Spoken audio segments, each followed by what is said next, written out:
Hey everyone, it's Gabby. And Danny. And Manny. And you're listening to Oye, Let's Talk.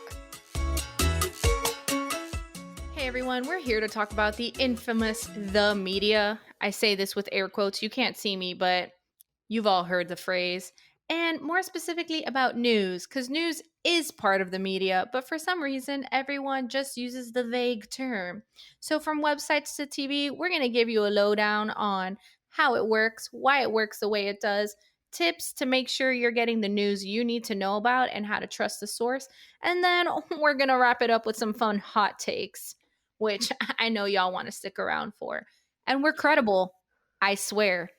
You've heard us in previous episodes say how we're journalists. After all, that's how Oye Let's Talk was born.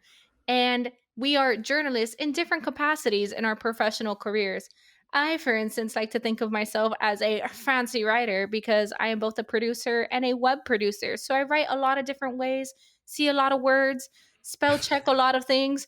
But my favorite part is to make the graphics. I work as an assignment editor at the news desk, and I will explain to you guys what exactly that entails and how I news gather a lot of the information you might see on TV. I'm Danny, and I'm currently a bilingual reporter, and I'm that one person who's hot and sweaty running around in the streets trying to, wait for people to get back to me so that I can interview you and get that 3-second soundbite. One of the first things we want to delve into today is the difference between your local news and your national news. Your local news is the news that you're going to see on your local network, television, that you can get off your antenna. You don't need to have cable for it. Basically, these local news stations are going to bring you, obviously, local news stories and any story that's impacting the community. You won't see a local news station cover something that's usually outside of their market, so they're not going to cover an event or people that are outside of their area of coverage. It's usually going to have always going to have a local component if it's a local community leader, activist, or local event, or how a national problem or event might be affecting the community locally. At the same time, we have national news, which entails, as we'll mention, the big network companies and their news segments. Some cable news have 24-hour news cycles, whereas for local channels, you'll see a evening news segment that's usually dedicated to national news. It's usually a 30-minute prime time where an anchor will just focus on national headlines. So basically, local news is if you are in a neighborhood in Miami, you're going to see news from Miami and people who are in that community. National news is how the White House is impacting you, or the major events like storms or whatever that are happening elsewhere. So part of that decision making of what to cover, not like what if someone in DC is from Florida and it's great for a tie. That's part of the editorial decision making. And there will be occasionally some stories that do make it to national headlines. So, for instance, there's like a big story that broke in South Florida.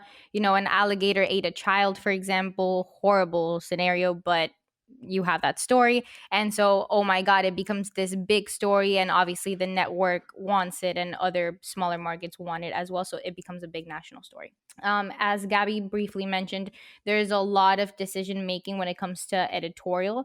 There's a lot of conversations we have within the newsroom. There's usually 2 to 3 meetings on a daily basis on just stories, like who's doing what, how you're dividing up the work, from producers to reporters to the camera guys to everyone. Everyone's involved in these meetings, and we're constantly in communication.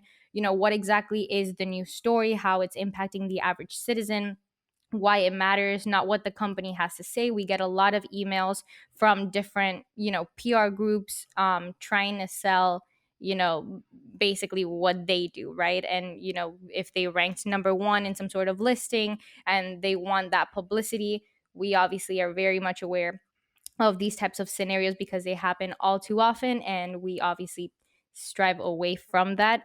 But however, if there happens to be a bigger angle to that story and it impacts people on a larger scope, then that's the angle to the story. And all decisions that are made in an editorial meeting are very intentional. At the end of the day, any product that you may see on TV, it was very intentional. There are specific reasons as to why that story was chosen over another story, and everything is weighed out. You want to think about how viewers are going to react, or do we want to show this graphic video or picture, or everything is constantly assessed, and the news, it changes constantly. That's why, like as Danny mentioned, we have several meetings throughout the day to break down what we want to cover. So, now that you know a little bit about how this all works, let's do some myth busting right now. And I'll go first. First of all, if you watch a newscast, you know the person behind the desk, they're called anchors because they hold the show down. They don't always write what they're reading, or they might be reading whatever they're talking about for the very first time, especially in breaking news situations. So if they don't stumble, that's like a point for them. Impressive, right? That's the real talent. But if they're reading hours of news a day, they probably aren't writing all of it. And to be honest, that's why there's a whole group of producers dedicated to specific shows, different half hours or hour long newscasts, to put the news that they need, that we believe viewers need to know about. Again, even though anchors may not write everything they read, they could be making their own packages or doing their own reports, or they typically chime in about what stories should make air or what investigative pieces, like what missing nuggets. They're like the copy editors at the end of the day because they've been in this business long enough and have a lot of their reporting chops together that their voice holds weight. And plus, they're the personality on TV that people love to watch at the end of the day. Every swoosh, breaking news, pretty little graphic, live banner, all of that fun stuff is because a producer wanted it there at the end of the day. They mapped that stuff out way early on. So by the time you watch a 4 o'clock newscast, someone probably started it around 8 a.m. This is my hot take. Not every system has spell check. You have to be a good speller to be a producer. Why? We're in 2021 and not everything does not have spell check. I don't know. You got But to be here smart at the end of the day. You but can't here just we rely on are. spell check. You got to reread stuff, and sometimes when you got to do things on the fly to make it into a show, you pray and you hope you saw it correctly. The one thing I want to bust in this segment is, as the last presidential administration popularized the term fake news. Not that his administration created it, but he definitely made it very popular among his supporters and his administration to call out the media as fake news. And my qualm with that is that everything that is on TV has to be verified. It has to be confirmed. When you see breaking news, I'm sitting at the news desk calling the police agency. And who I'm contacting at that police agency is a designated person the police agency has, called a public information officer, who is the person that speaks to the media. This is the person that you see giving sound on TV or an interview for the police agency, representing the police agency. This is the person that's going to gather the details and give you those details. Unless I have information from PIO or from the city or from whoever source I need to confirm information, it's not going to make it on air. Sometimes there's stuff that comes in right before the newscast, and if I'm not able to get information on it, it can't make it to the air. So I want our listeners to be cognizant that everything that they see on air, that they see on TV, is information that's been verified, you know? And I want to clarify on that a little bit. When Maddie says everything on TV has been verified, he's specifically talking about the newscasts and not, the commentators and the people that are, in stand-up comedy and make these jokes and maybe grab a fact here and there and then they make their own opinion about it. He's specifically targeting the newscast. And another thing I wanted to mention is that sometimes our sources, including police officers, sometimes make mistakes, or what they give us as fact ends up turning into this other, fact, because the story is still developing and it's in its very early stages. So if for whatever reason the anchor or the reporter said something at the very beginning and 4 days later it turns into something else, it might not be the reporter's fault. It might just be what was, given to us at the very beginning. So that's why Manny's job is so important, because there's one place in a newsroom, someone who's gathering information from all possible sources and making sure that it's correct before he passes it along to reporters, producers, anchors, and everyone else. So don't think that people are just getting an email and running with it. Like, there's a little more work that goes into it, so much so that it's a whole job. And I will say that because I've had, the pleasure of working in both TV and digital, I do see some differences. And digital tends to be very standard when it comes to reporting. They'll, wait until they need to wait to get that information correct. Whereas sometimes TV likes to run with what they have at the moment just because that Mhm. newscast is going to end. And digital has all this leeway to keep adding to the story, if that makes sense. Danny, you should make clear what do you, we know what digital means, but what does Right. digital mean? Right. So digital means writing web articles, posting on social media, sending Push push alerts. notifications to your cell phones. Anything that has to do with print, that can stay there forever and people can screenshot it. I mean, I guess TV you can also do that, but my point being that TV there's like a certain end to it, and TV has a harsh deadline, whereas anything for a website, you just want to get it before competition, mhm, if that's what your station cares about. right. But again, all goes back to different styles. On a website, you may see police said, according to authorities, according to witness reports. Everything is attribution at the end of the day. At the end of the day, and that's sourcing who we're getting the information from. And sometimes, you have to get creative, and there are moments where you don't get information, and you just have to report what you're seeing. Hey, we're here at this scene of the crime, and there's bullet casings all over the floor, and crime scene unit is on scene investigating. You just have to go with what you're seeing. You're not reporting, something false. You're just reporting on what you're seeing, and sometimes that's also the case, depending on Mhm. timing. Totally. And so now some myth busters in terms of the reporter lifestyle. So no, we don't, get our makeup done or our hair, or we don't also have a stylist. We do everything ourselves. We don't always have a prompter or scripts or written by us, and they always have to get approved. So there's always a second set of eyes on it. It's not a 9 to 5 job. You're done when your story is done. If it's developing, good luck. You might be on it for a couple of days and sleepless nights. You don't have a consistent schedule, so there's only so much you can plan ahead in your personal life, unfortunately. And we don't earn shiz for the most part, so we do it because we love it. Because at the end of the day we feel like we're impacting so many different people from all walks of life. So back to that whole fake news phenomena, I definitely feel offended if somebody says that to me, or if I'm a part of that, circle. That's definitely offensive to me. And on that note, I'm gonna call it out. People think news is so glamorous or TV is so glamorous, but that's fake news. There's not a lot of money in it, and that's been the scary part, is how do you sell the ads, sell the commercials, or put ads on your website? Or as you see with local newspapers, some are struggling to survive. How do you stay alive and still inform people about the news that they should know, while Yeah. paying people for the work that they do? And that goes back into, be careful what you see and be careful who you trust. This is a media literacy portion of the episode that I was telling y'all about earlier.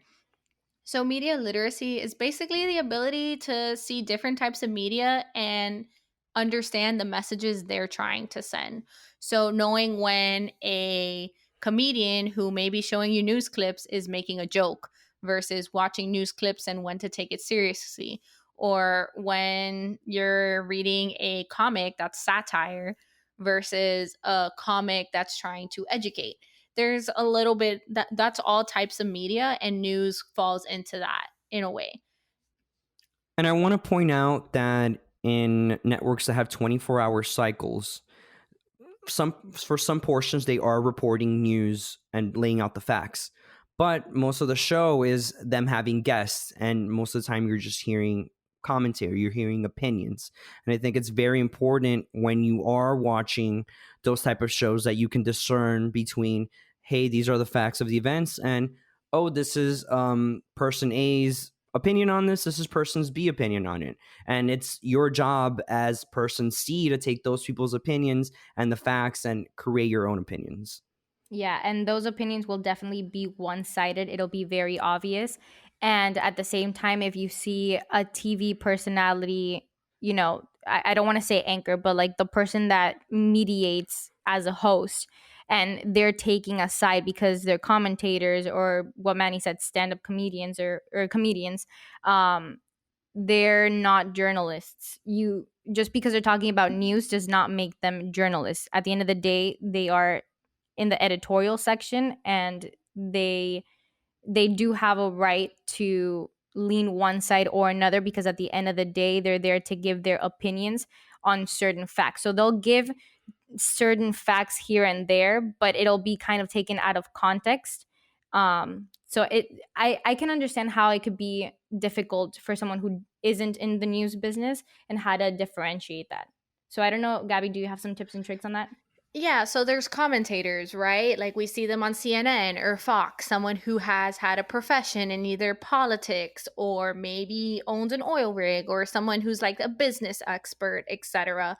But they specifically work for some other company. They're not necessarily a CNN employee or a Fox employee, and they're being brought on a show to ask their opinion. Now, they have expertise, but they may not necessarily be a journalist. And that's who we try to interview at times, people who are experts in the field of the story that we're trying to cover. And in terms of commentators, when we say that's editorial or opinion, that's not news. You're not there to get facts, but perspective. And it Hmm. could be a different perspective from yours, or one that you align with. And that's just up to you to determine if whether or not it's factual or making you understand a situation better.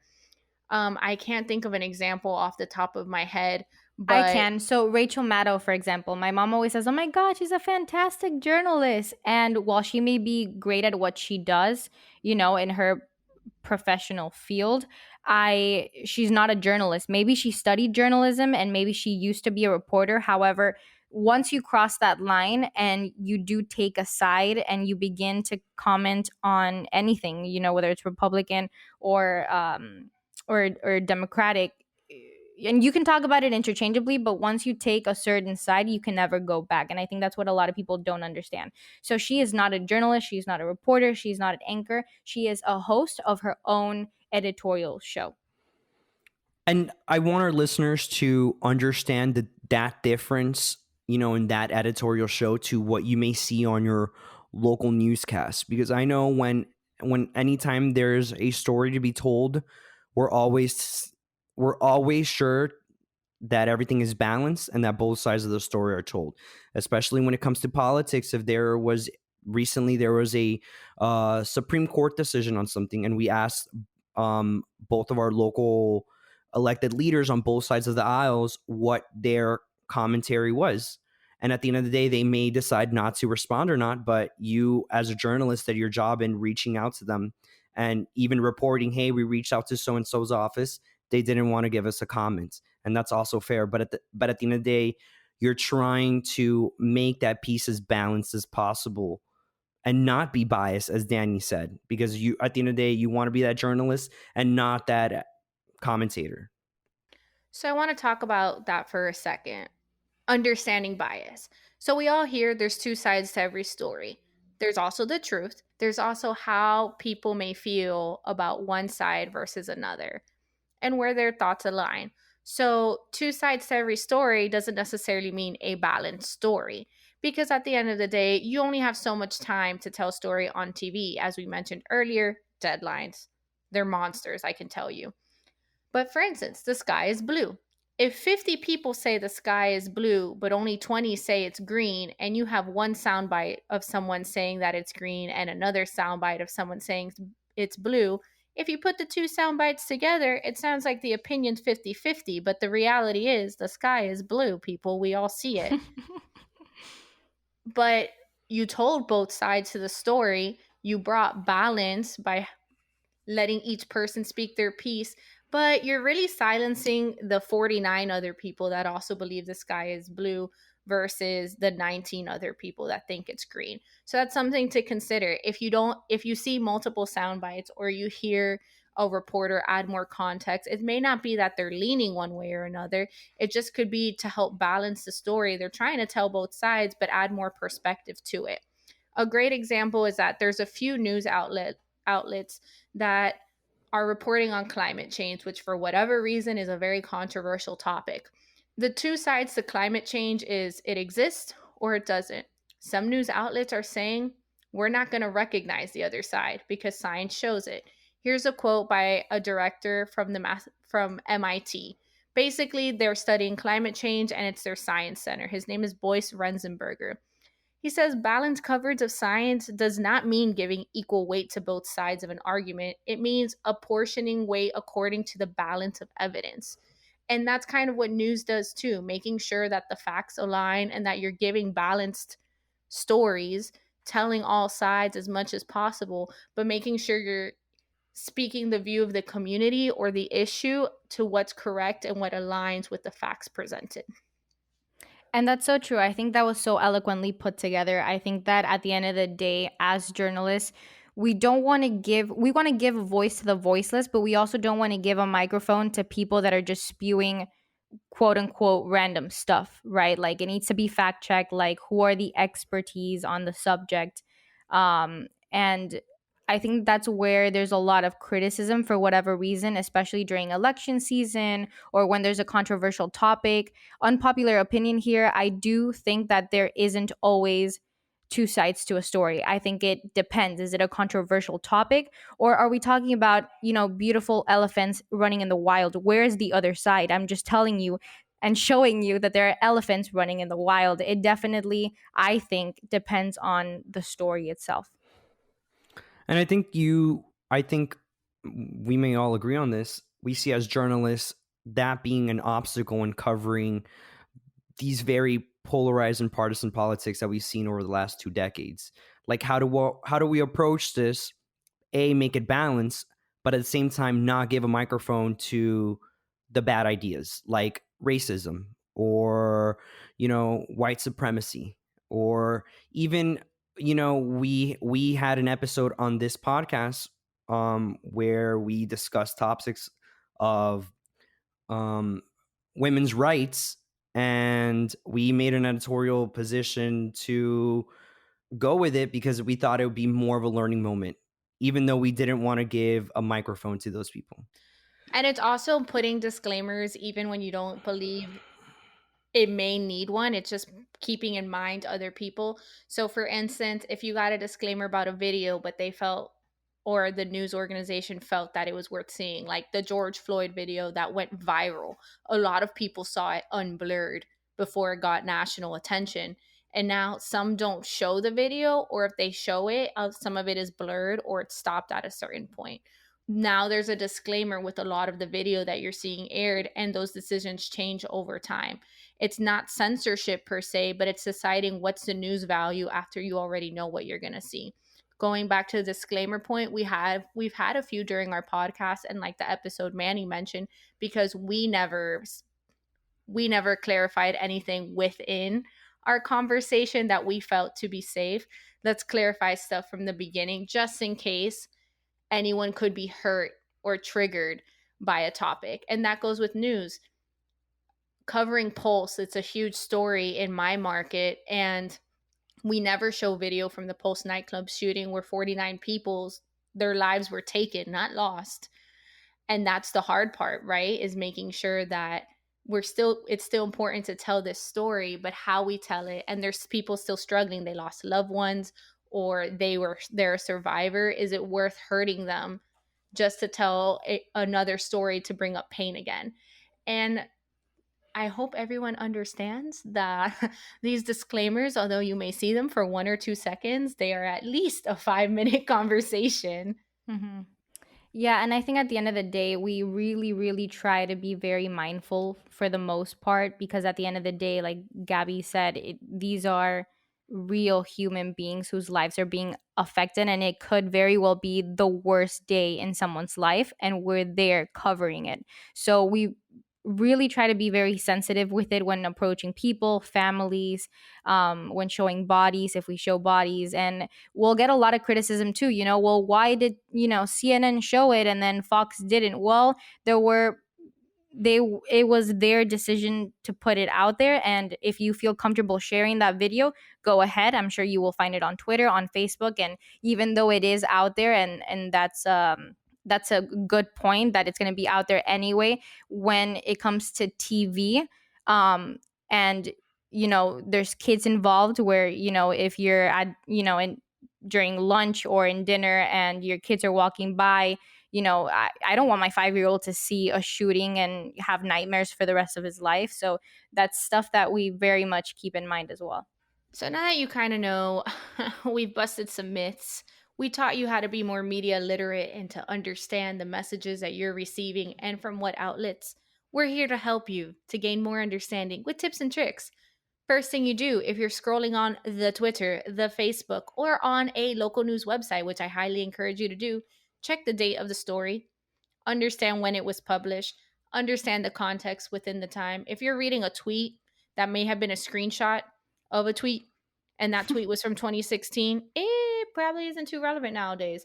But if you're reading an article that was posted 5 hours ago, but it's talking about a bill that was passed 2 months ago, probably was a small update. You really need to add some context to what that update was or why True. that's relevant now. You guys should be really careful when it comes to just reading headlines, and I'm guilty of doing this myself, where I'll read a headline and then I'll go along with that story, and like I'll try to tell someone about it, and I'm like, I really can't tell you much because I just read the headline. So don't do that and actually read the story. Be careful with clickbait. You're always going to have clickbait anywhere you see. So be careful on what the headline's telling and what the story is actually about. If you see that discrepancy between the clickbait and the actual story, there's a good chance it's probably not a credible source, because usually the news will give it to you straight. Caveat, we do try to have the most attention grabbing headlines because we want you to click. And also, when we tweet the link, that's what it'll have. So it's the eyeballs that we do care about. But we do hope that you read the story. And remember that journalists typically are trained, and we use this style called the inverted pyramid, which is most important details first, least important at the bottom. So if you read the first few sentences, if it's a 3,000 word article, probably worth the read because someone worked really hard on it and it'll take you on a journey. But if you catch the first paragraph or so, or the first few sentences, you'll have all the details usually about what you need to know and if it actually lines up with the headline. And again, if it's a news story, you'll know because it'll have both sides in it. It should definitely have 2 or 3 different voices in there. If it's editorial, it will clearly be stated at the top with probably a photo of the person who wrote it, and it is definitely opinion based. So be on the lookout for that. Also, check the URL. Is the ending.gov.edu.com, or is it a website like The Onion where it's satirical writing? It's hard to differentiate at first, but once you're constantly on the lookout for it, it'll be very easy to spot. And if it's flooded with ads and stuff, like low-key, like question it. Mm-hmm. I would recommend subscribing to your local newspaper or a national newspaper. I'm a True. proud subscriber of the New York Times, and I get most of the news there. They most for the most part they are they're not biased.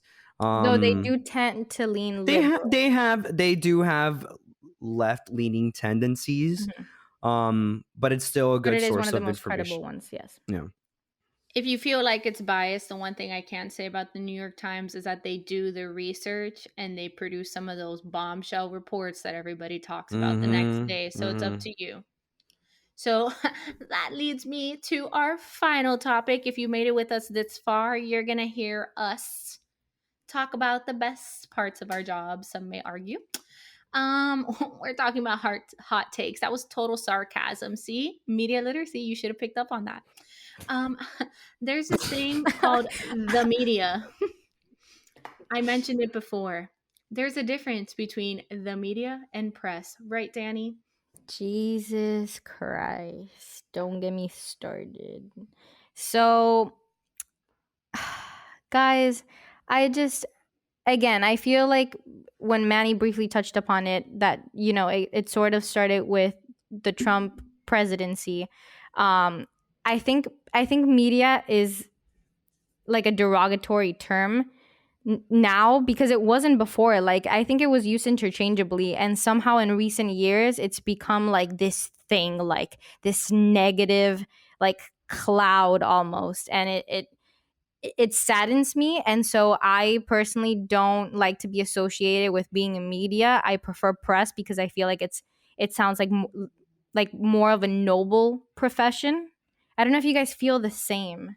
I feel like media is kind of like trashy, like, oh, like you're, I don't know, you're part of like the blogger group, or you're part of the tabloids. Like, all of that is also a part of media. So it's like, where do I fit in if I feel like I'm credible and I went through all this schooling, I do everything right, just because, you know, the I don't know, man. I can go on Yeah, forever. like just because someone else messed up or someone else labeled Right. you. Yeah, I Or get you that. don't know, like, editorial from real journalistic standards.